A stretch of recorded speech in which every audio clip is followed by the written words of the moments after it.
So, a seminar on statistical power. What we're going to talk about is what statistical power is and what statistical power might be good for. And so, by the end of this session and after you've done a bit of reading and thinking and perhaps done the exercises that are posted for you on My Uni, you should understand the concept of statistical power, know something about the benefits of power analysis, appreciate that there are some serious limitations in the way we think about statistics and statistical power, and you should really be able to conduct power analysis for some common scenarios. Those of you who might wish to do a power analysis for your honours research thesis and who don't have one of the common scenarios that we will talk about in the seminar today should discuss it with your supervisor. We're going to talk about two bits of software that do power analysis. So we can do power analysis in R, but we'll also talk about a free program that is called G-Power, which also does power analysis. And if you learn to drive either of those, you can pretty much do what you like. Although it does rely, as you'll see, on you understanding to an extent the sort of models that you're using. Now, to be able to talk sensibly to you about statistical power, I think it is worthwhile going back to the beginning. I don't have high confidence that many of you will really remember everything you've been taught so far about statistics, so it's probably a good idea to start at the beginning, because all of this presupposes an understanding of the framework of statistical testing that we commonly use. So, I want you to imagine that you're sitting on the side of a hill looking down into a valley, and there's a road that runs along the valley, and as you're sitting there you see two groups of travellers walking along the road. They're designated there by green circles and red crosses. So those are two groups of travellers walking along, and it's very easy to see that the green circles are in front of the red crosses. What happens, however, if those two groups become more scattered? So they're still progressing along the road, but they're mixed up now. So the mean distance along the road for the green circles and the red crosses is the same, but can you now tell which group is ahead of the other group? Probably not. Fairly arbitrary, I would have thought. Now, we can keep the travellers scattered, but separate them so that there's a greater average distance apart. Now, it's clear once again that the green circles are ahead of the red crosses. It's exactly the problem that we confront in our data. We confront the problem of variability in our data, and to be able to separate signal from noise is why we use statistical tests. So, statistical significance testing. Statistical significance testing requires that we have some hypothesis about something that we're interested in. So, at its most simple, a hypothesis is simply an assertion or a statement about some property of something we're interested in the world. So we're talking about a population parameter. And to decide whether our assertion about that population parameter is true or not, traditionally we use significance testing as a means to decide whether to reject that hypothesis or not. And what we do to test our hypothesis is that we sample from the population that we're interested in. If we were able to measure what we were interested in on every individual in the population, then we wouldn't need statistics. The reason we need statistics is because generally we can't do that. So we sample from the population and calculate a sample statistic, which is the analogue of the population parameter that we're interested in. And if the sample statistic differs from what we specify in our hypothesis, we reject that hypothesis. Otherwise, we continue to entertain the hypothesis. Now, as you're no doubt aware, there is a form of hypothesis testing that centres on a particular hypothesis called the null hypothesis. So the conventional form of hypothesis testing involves a decision about whether to reject or retain the null hypothesis. Now, very commonly, the null hypothesis is framed such that it says that there is no effect, there is no difference, there is no relationship, and so on and so on. I'd like to make it clear to you, though, a null hypothesis doesn't have to state that. A null hypothesis could, for example, state that the correlation between two things was 0.3, and you can collect data and test against a null hypothesis of 0.3. But practically speaking, almost invariably, the null hypothesis is one that says no difference, no relationship, no effect. Now, what's the way that null hypothesis significance testing works is that what you can do is specify a set of values that you would expect if the null hypothesis were true, and you can test your data against that distribution of values. And you can either reject or retain the null hypothesis. If the null hypothesis is rejected, then what's referred to as the alternative hypothesis is supported. Now, this is where we get into a little bit of trouble, because most people think that when they reject a null hypothesis, it supports whatever they really think about what's going on. That's not the case. When you reject a null hypothesis, what you're doing is actually supporting an alternative which strictly is everything that's not the null hypothesis, not what you happen to think is the way of the world. So, an easier way to think about this is in terms of sample means.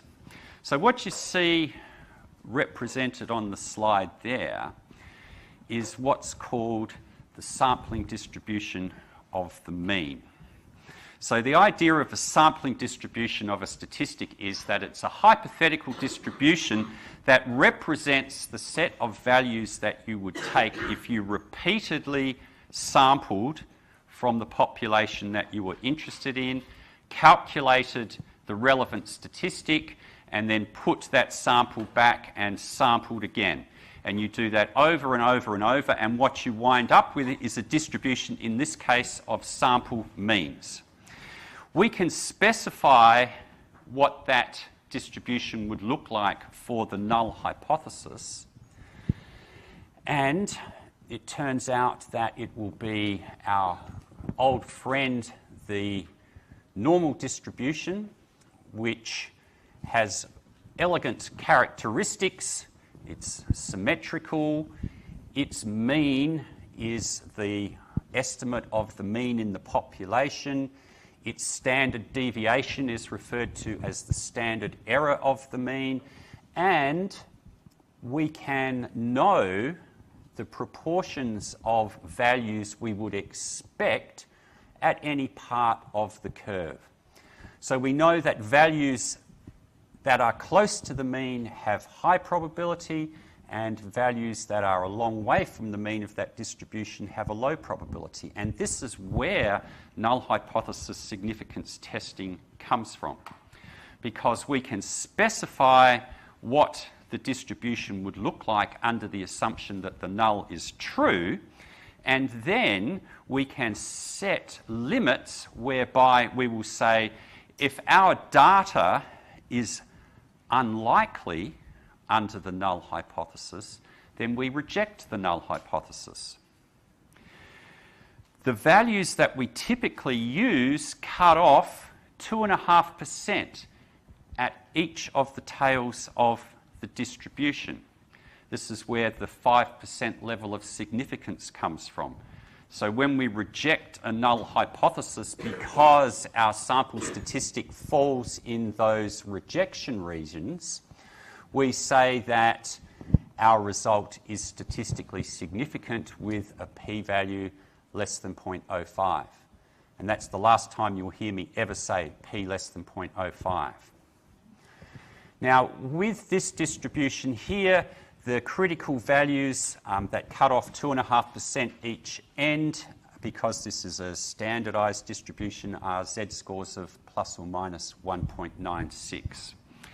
Now, is that all clear so far? It's a game that we're playing, if you like. We're setting up a null hypothesis that we would like to reject more often than not, and the way we do that is by comparing our sample statistic with the values that we would expect if the null hypothesis were true. Have you seen this sort of contingency table before? So this is purportedly how we make decisions in null hypothesis significance testing. So it's a 2x2 contingency table. Across the top we have reality, which is not known to us. But we can be sure that the null hypothesis is either true or it is not. Then we have the decision that we make based on our data. And when the p-value associated with our data is less than some pre-specified probability, which we designate alpha, and which typically or almost invariably is a p-value of 0.05, when the probability associated with our statistic is less than that value, then we reject the null hypothesis. Otherwise, we retain the null hypothesis. And so you can see, if we reject the null hypothesis when the null hypothesis is indeed false, then we've drawn the correct conclusion. We cannot know that, but under this framework, that is what we would have done. If we fail to reject the null hypothesis when the null hypothesis is true, then we've also drawn the correct conclusion. So there are two ways of being right in this contingency table, and there are two ways of being wrong. If we reject the null hypothesis because the p-value associated with our statistic is less than alpha, but in reality the null hypothesis is true, then we've made what's referred to as a type 1 error. Making a type 1 error is viewed very dimly in science because you are claiming that some effect exists when in fact it doesn't. And that means that other people will follow you and continue to work in the area on the basis of a mistake that you have made because by chance, the statistic that you calculated, the sample that you drew from the population, resulted in a value that was very unlikely under the null hypothesis, but nonetheless, the null hypothesis is still true. On the other hand, if the null hypothesis is false and there is an effect in the population, but you fail to reject the null hypothesis, that means that you haven't detected an effect that actually exists. For some reason, that's not viewed as much of a problem in basic science as type 1 errors are. But you can imagine that making a type 2 error, that is, you fail to reject a false null hypothesis, could have quite serious consequences. In medical research, the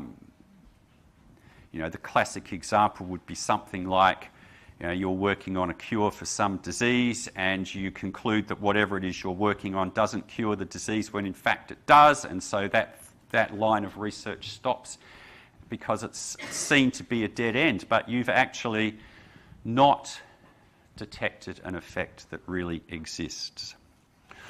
Now you'll see that there are probabilities associated with each of those outcomes in that contingency table.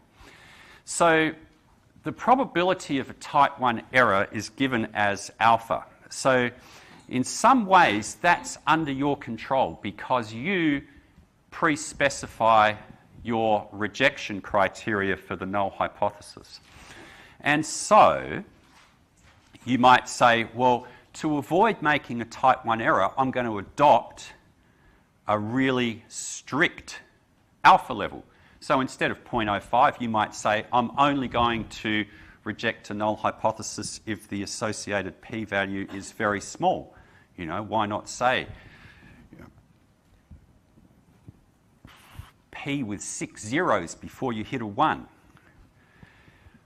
Doing that, though, will sure protect you against a type 1 error, but as we will see, there are trade-offs that we have to make in this process. The probability of drawing a correct conclusion when the null hypothesis is true is simply the complement of the probability of making a type 1 error, 1 minus alpha. The probability of making a type 2 error is designated as beta. And so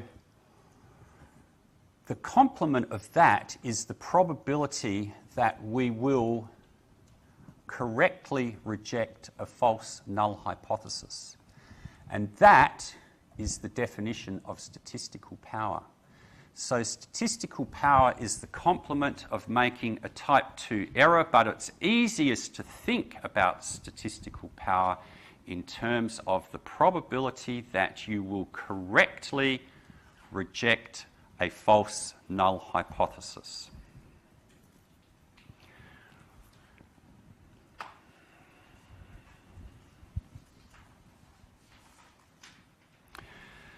So, the two types of errors: rejecting a null hypothesis when it's really true is a type 1 error. Failing to reject a null hypothesis when it is really false is a type 2 error. The probability of making a type 1 error is up to us, but by convention is set at a p-value of 0.05. The probability of making a type 2 error is denoted by beta, and power is the probability of correctly rejecting the null hypothesis, which is 1 minus beta. So we say in statistical talk that power is the probability that we reject the null hypothesis when the null hypothesis is false, or that we correctly conclude that there is an effect in the population when that effect exists. So what determines statistical power? The significance criterion we adopt. because, as I say, there is a trade-off. These things are all related to each other. If you set your significance criterion really stringently, then the probability that you will make a type 2 error increases. So you reduce the chance of a type 1 error but increase the chance of a type 2 error. Why is that? Well, this system of power, the alpha level, the sample size, and the size of the effect in the population are related to each other such that if you know 3 of them, the 4th one is defined for you. So it's a system that has only 3 degrees of freedom. Statistical power is determined by the significance criterion you adopt, the sample size that you have, the effect size in the population. And as we'll see shortly, knowing 3 of those things means that we can determine the 4th, and that is what power analysis is about. I just put that there in case I needed it again, but I don't think I do for the moment. Well, yeah, actually I do, because I'm going to show you one that might confuse you. All right, so this is a null hypothesis distribution. So the assumptions, we assume the null hypothesis is true and we can specify this distribution. So that's abstract. Here's an example where we're measuring something, and under the null hypothesis, we are assuming that we have a mean of 4 and a standard deviation of 1. So that's what that means at the top of the slide there. The null hypothesis distribution says whatever we're measuring has a mean of 4 and a standard deviation of 1. And so because it's a normal distribution, that's what the n stands for. It says n is distributed normally with a mean of 4 and a standard deviation of 1. We can draw the implied distribution, and you'll see that it's centred on 4, and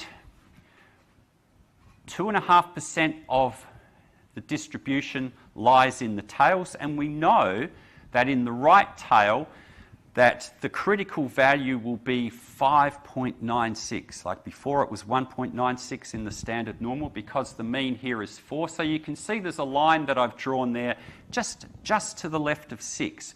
So any statistic that we calculate for our sample that has a value bigger than about 6 will lead us to reject the null hypothesis. Similarly, a value that was less than about 2 would lead us to reject the null hypothesis. Okay, do you get that? Because that's really important, what I'm trying to represent there. Now, when we sample from the population, we don't really know what the effect in the population is, because if we did, we wouldn't bother doing any of this. What if the population that we're sampling from, as opposed to being the distribution at the top, actually is a distribution that has a mean value of 7 and a standard deviation of 1. That's what that distribution would look like. Now, if I've lined that up so that what you can see is that instead of sampling from the distribution at the top, we're sampling from the distribution at the bottom. How much of that distribution at the bottom lies to the right of the critical value implied by the null hypothesis distribution? Well, it says on the slide there, 85% of the real distribution that we're sampling from lies to the right of the critical value implied in the null hypothesis distribution. So that part that lies to the right is the power that we have in this set of circumstances. Unbeknownst to us, we're sampling from this distribution, and we actually have power of 0.85 to detect an effect. So, because we're sampling from this distribution, 85% of the statistics that we calculate are going to fall to the right of our rejection criterion. It also shows that 15% of that distribution lies to the left, and that's the probability of us making a type 2 error. So what you have to appreciate is that even though things are very unlikely they can still happen. So we could, when sampling from this alternative hypothesis distribution, calculate a statistic which is consistent with the null hypothesis distribution. And that's shown in green there. 15% of the time when we're sampling from this alternative hypothesis distribution, we'll fail to reject the null hypothesis. So you see how these things are related to each other, okay?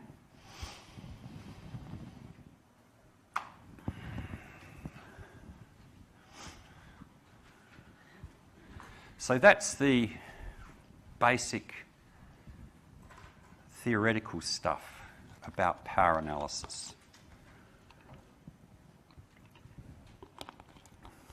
How can we use what we've just been discussing? A common use that you almost intuitively will be familiar with is the determination of sample size before you conduct a study. It's called a priori power analysis because it gives it a bit of Latin which says we're doing this before we do the study, prior to the study. So given an effect size, the alpha level that we're going to adopt, and the power that we would like to have, so we've got 3 of the 4 things, we can solve for the sample size that we'll need to achieve that level of power. After we've done a study, after the fact, post hoc, we know the sample size we had, we know the effect size that we found, and obviously we know the alpha level that we used. We can use power analysis to determine the power that our study had. Now, I'm going to talk about that in a little more detail later because it's not as straightforward as that. It's one of the things that people tend to get wrong in using power analysis. Nonetheless, the principle is correct. We know 3 things, we can determine the 4th. The reason that we might do that is what's at issue in the second form of power analysis. It's possible that you have limitations on the size of the sample that you can access. It may be because, like yourselves, you have limited time to conduct research, or it might be because you're interested in a specific population of which there are few members, clinical populations, all sorts. There's all sorts of scenarios where you can imagine that you can only recruit a given sample size. The question that you can answer then is, given that sample size and the power that I would like to have and the alpha level I'm going to adopt, what size effect can I reliably detect? And what I mean by that is, what size effect can I detect such that I'll be able to reject the null hypothesis? And that in itself can be an interesting form of analysis as well. So 3 uses of power analysis. Now, I've sort of glided past the issue of effect sizes. Here are some common measures of effect sizes, some that you'll be familiar with, some not so much. Pearson's correlation coefficient is a measure of effect. It's a measure of the magnitude of the linear relationship between 2 continuous, normally distributed variables. And there are conventions in psychology or social science more generally about how we interpret the size of effects. So correlations of 0.1 are small, 0.3 are medium, 0.5 are large. Those of you who did individual differences, personality and assessment with me last year will remember that these are just heuristics. We don't take them seriously. So, what do we call a correlation of 0.29? Do we call it small or do we call it medium? No, we don't. We just call it, a correlation of 0.29, small to medium effect. They're just heuristics for us. The second one, Cohen's d. The difference between the means divided by the pooled standard deviation of the two groups. And again, there are conventions, so a small effect is 0.2 of a standard deviation difference between the means. Medium is 0.5. Anything bigger than 0.8 is a large effect, at least in our discipline.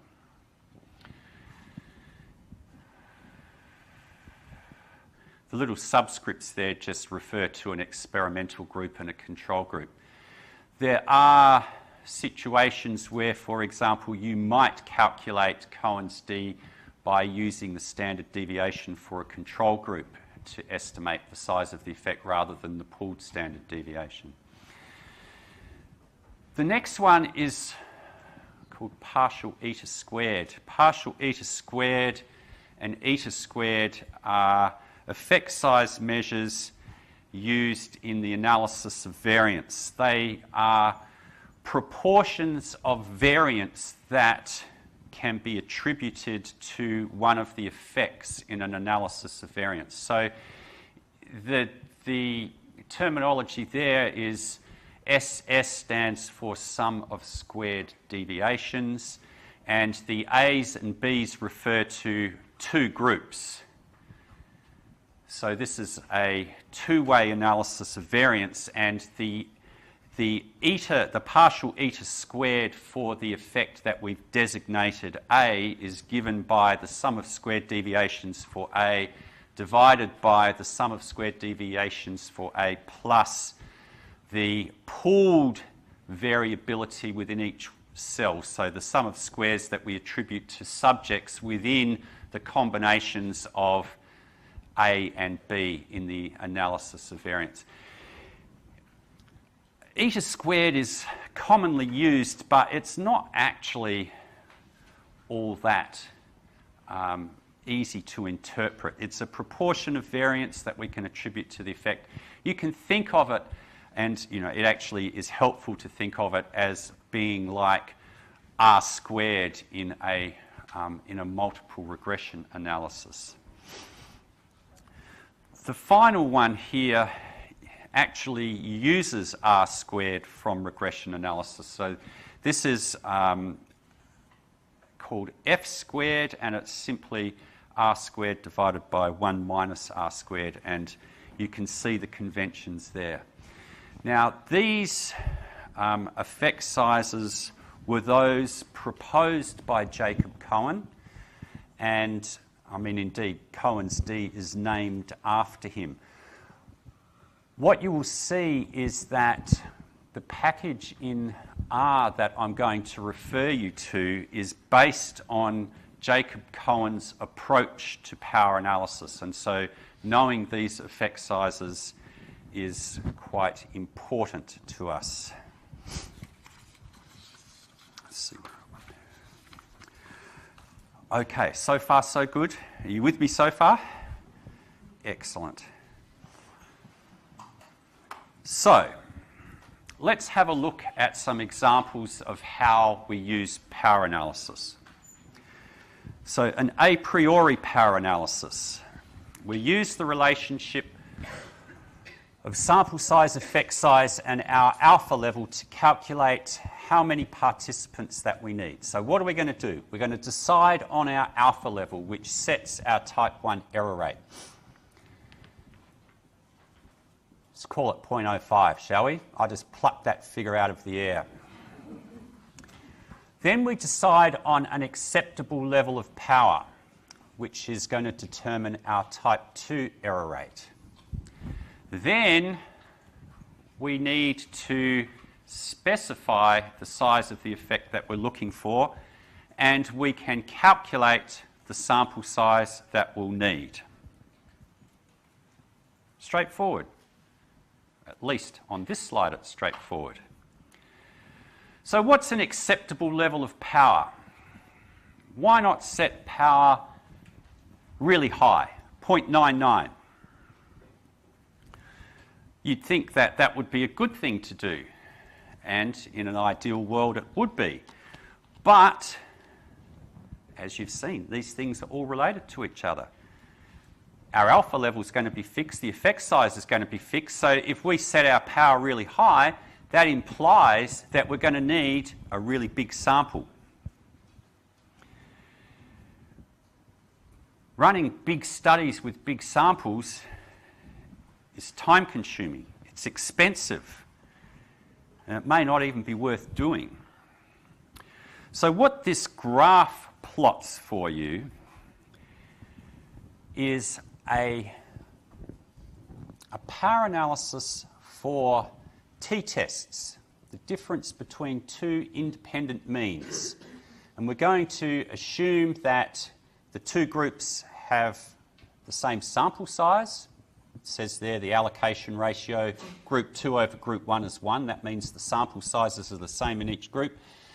And we're specifying our alpha level as 0.05. And what we plot is what the sample size requirements look like for small, medium and large effects, 0.2, 0.5 and 0.8. Across the x-axis is power, and on the y-axis is the total sample size. That's the sum of the sample sizes for the two groups. And so what we see is that for each effect size, as we ask for more power, the required sample size increases. Now, when we're trying to detect large effects and even medium effects, with medium effects we're getting up to sample sizes of 200 if we want power of 0.95. But have a look what happens when we have small effects. To have power of 0.95, we're going to need a total sample of something like 1,300 people. If we want power of 0.8, we're still going to need around 400 people in each group.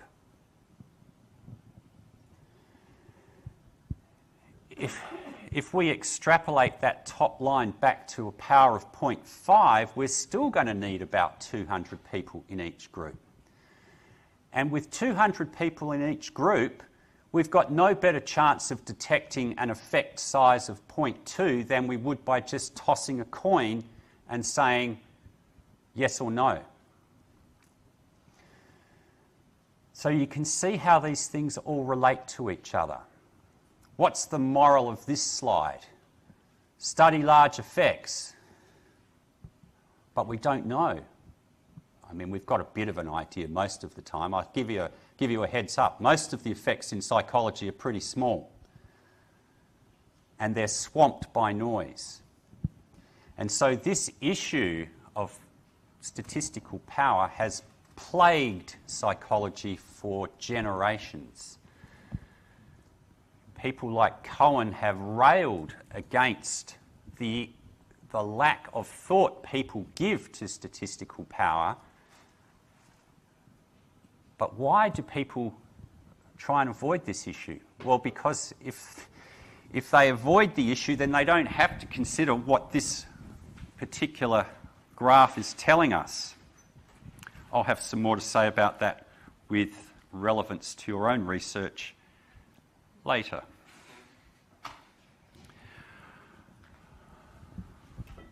That's an hour gone. Let's take a 15-minute break.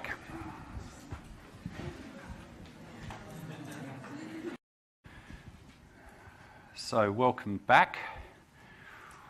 We've been talking about a priori power analysis before we took a break, and these were the steps that we had to take. We have to decide our alpha level, then we decide an acceptable level of power, and we've had a look at that, and then we've got to figure out the effect size that we're looking for. So there's a there's an issue here. We're actually doing this because we don't know the effect size. But to work out how big a study we've got to run, it's asking us to specify an effect size. How can we do this? How can I figure out the effect size before I run my study? No study exists in isolation. I mean, maybe you've got a completely novel idea. No one's ever done it before. Even then, surely it's similar enough to something else that you can have a look at the literature and figure out what sort of effect size that you're going to expect. I mean, you don't have to be precise in specifying the effect size. You should be able to come up with a plausible estimate of the effect size you're looking for based upon what you know about what it is that you're doing your research on, the scale of measurement, and so on. So, substantive knowledge. If there has been previous research done on what you're interested in, then clearly that's a source of effect size estimates. They may not be published as such in the papers that you're reading, but there ought to be enough data in there for you to calculate an effect size if they haven't actually done it for you. So, I mean, if you've got a table of means and standard deviations, you can calculate Cohen's d. If that's not good enough for you, like if those things really don't work, then you can use the proposed conventions. It becomes a bit of a game, depending on the purpose that you're doing the effect size, doing the power analysis for. I mean,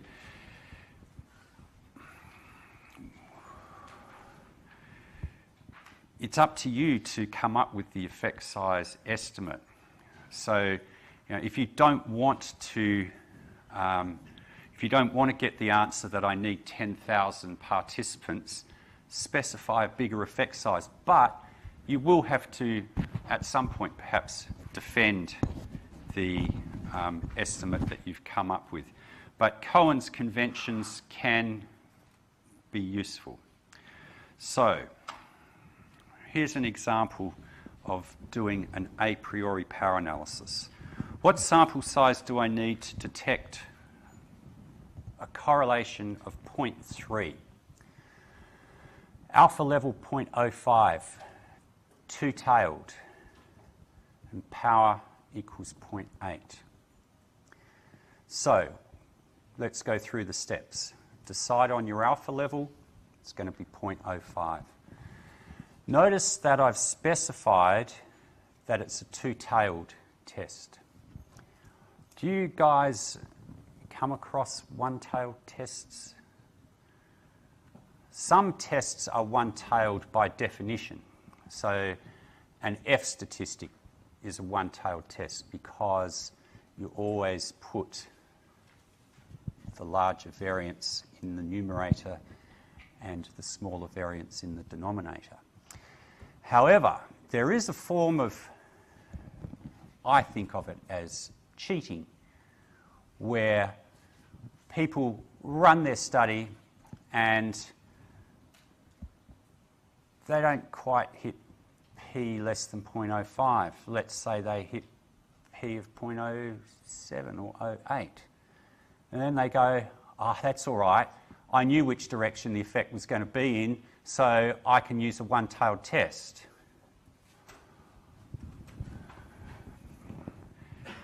This is not good science. Has the effect size changed? No, it hasn't. All that's changed is the p-value that you associate with that effect size. Don't do that. Just don't. Because what you care about is the size of the effect ultimately.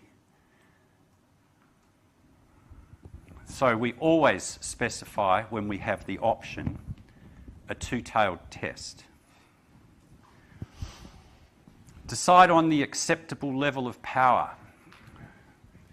There is another convention that was proposed by Jacob Cohen that says that an acceptable level of power is 0.8, which implies that we are happy to accept a type 2 error rate of 0.2. It's a convention and most people adhere to it. The effect size we're looking for, well, we've specified population correlation, which we use the Greek letter rho as opposed to the R of 0.3.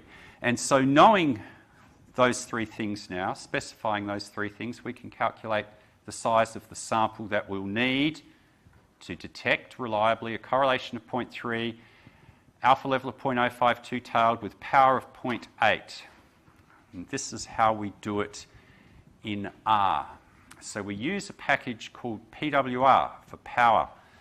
And as I said earlier, it implements Cohen's approach to power analysis.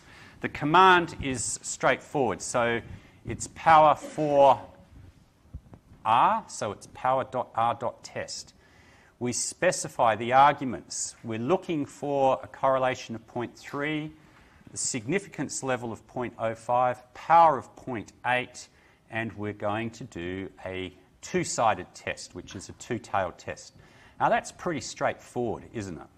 I mean, you just provide the arguments.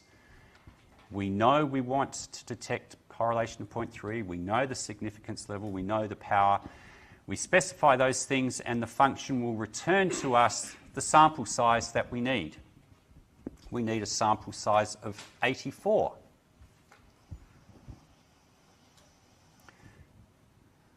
That's about, those of you doing correlational research, what you're going to need this year, I would have thought, because, you can build a career on a correlation of 0.3.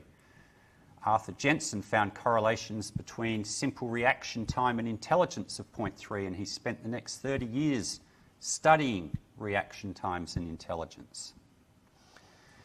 So we need a sample size of 84. Now, if you get a sample of only 82 people, should you be miserable? No, not really. This is all approximate.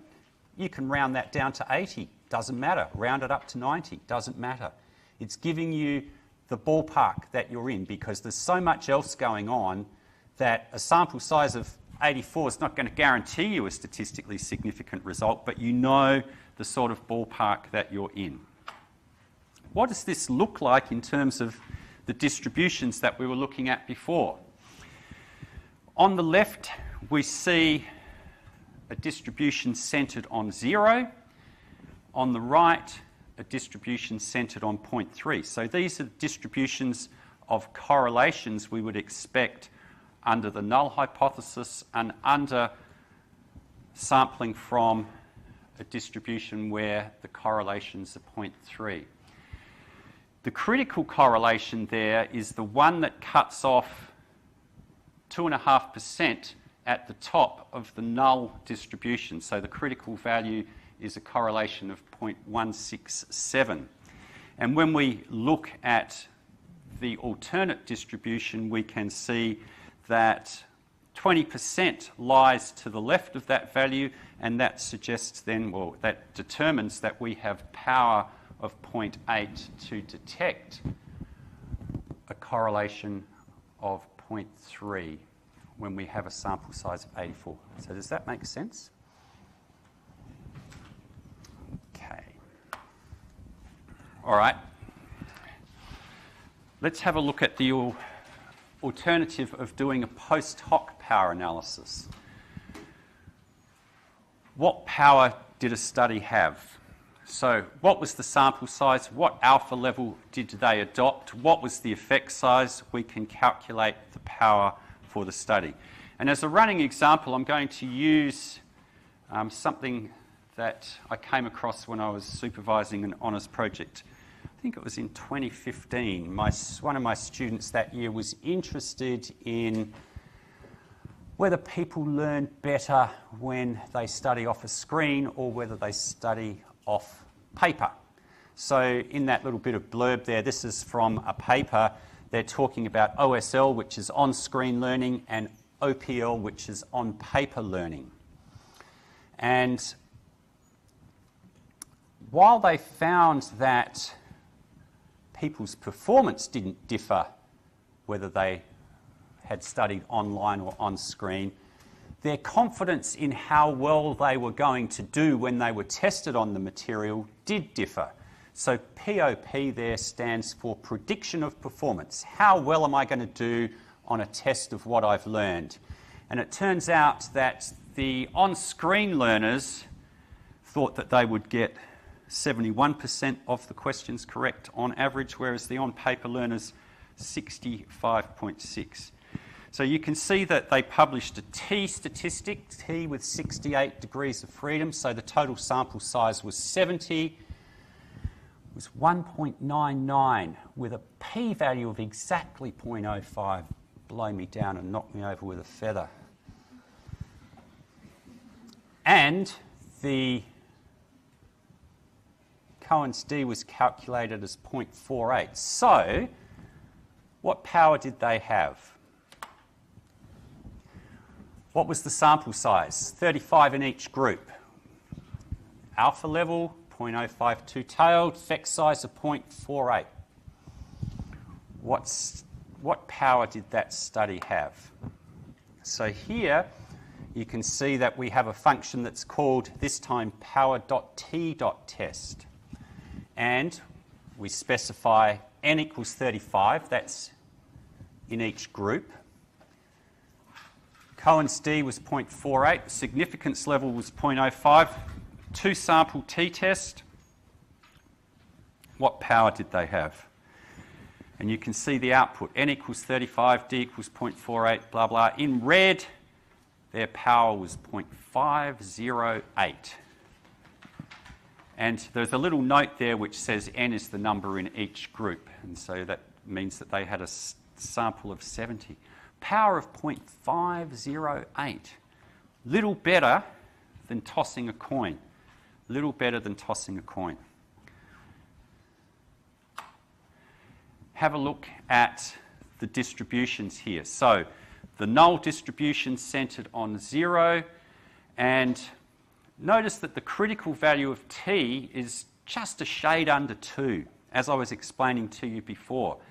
And look how much of a distribution centred on 2 falls to the left. It's just about 50%. The rejection area is that area just above 2. So they didn't actually strictly reject the null hypothesis because their p-value was exactly 0.05. So one of the things they could have argued, or not in this case very successfully, but one of the reasons that you do an analysis like this is when you fail to reject the null hypothesis, you can go, but look how much power I had. So in a sense, you're saying that it's almost like you're attempting to support a null hypothesis, which logically we don't do. But that's what people do. That's not what's happening in this case. But when people fail to reject a null hypothesis and can point to the fact that they had exceedingly high power, then they say things like, well, we had a really highly powered study and we still didn't reject the null hypothesis, so the null hypothesis must be true. This is fallacious thinking. We can't do that. In this case, the reason that we're doing a post hoc power analysis like this is that we would like to know, okay, these people have done a study and they found an effect size of 0.48. We can then use that information to work out how big a study we would need to do a properly powered replication study. Okay, and so that's what we're doing here.